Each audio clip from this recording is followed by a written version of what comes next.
Alien Isolation got released on iOS and Android in 2021, but for some reason the Android version of the game looked in lesser quality than the iOS version. The Android version is somewhat limited when it comes to the graphics and the FPS. There have been some comparison pictures of iOS, PC, and Xbox, and as I'm showing you on the screen, these are some of the comparison of the pictures between the three of them, but you don't really get to see any of these comparisons for Android. So I got a Retroid Pocket 5 to be able to play a lot of the games on the go, and I really enjoy the fact that I'm able to play Alien Isolation on here because I played this on my PS4 back in the day, and this is the complete edition. So in this video I'm going to be showing you guys how to run Alien Isolation on your Android device at a minimum of 1080p and 60 FPS. I am currently using a Retroid Pocket 5, so the screen resolution here is 1080p, but whatever device you're running in, you can set the game to that resolution. This is a really simple change within the game. So with this said, let's get started.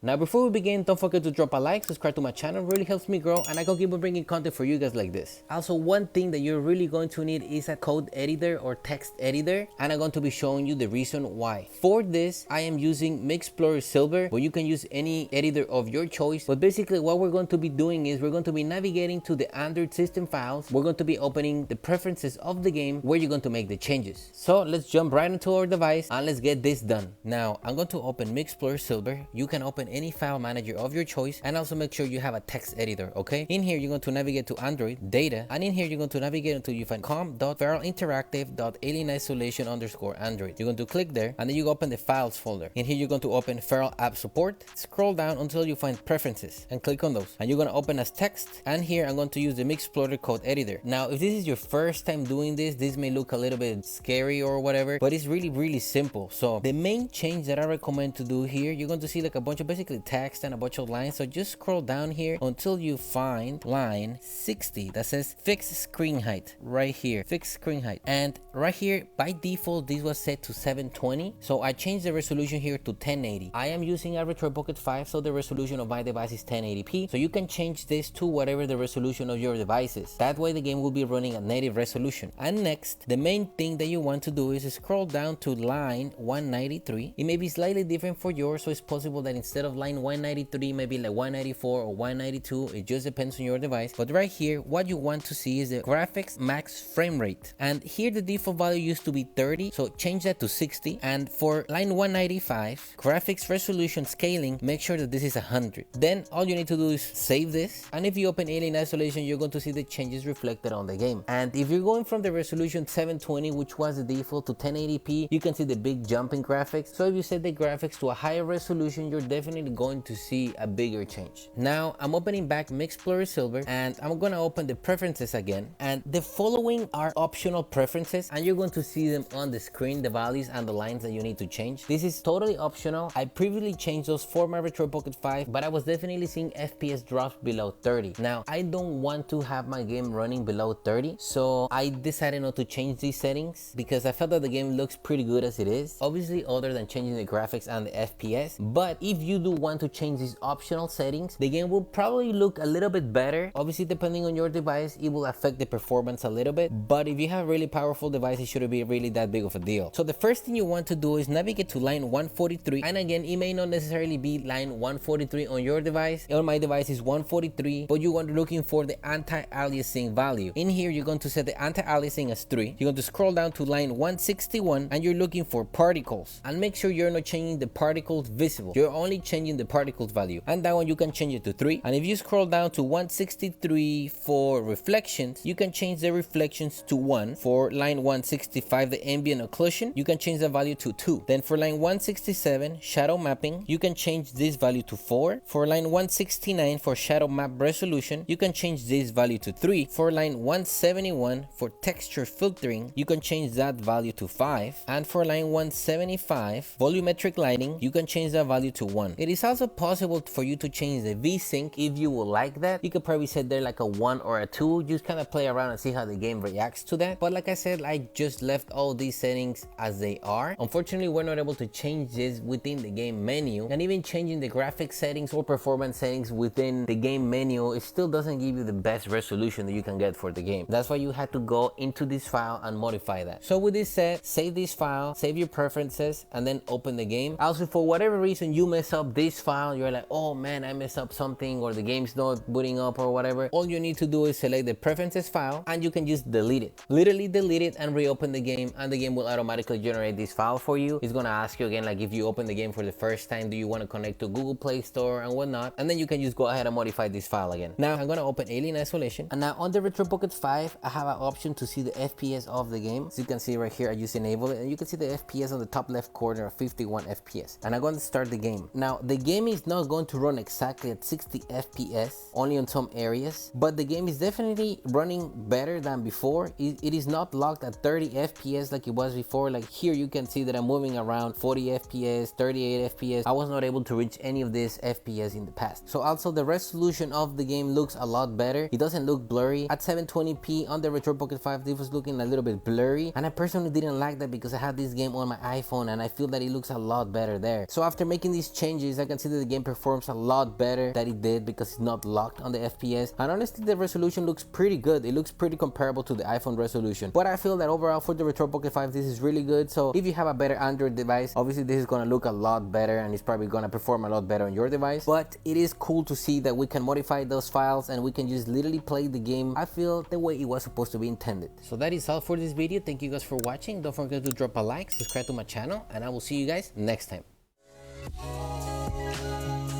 Lights me on fire, lights me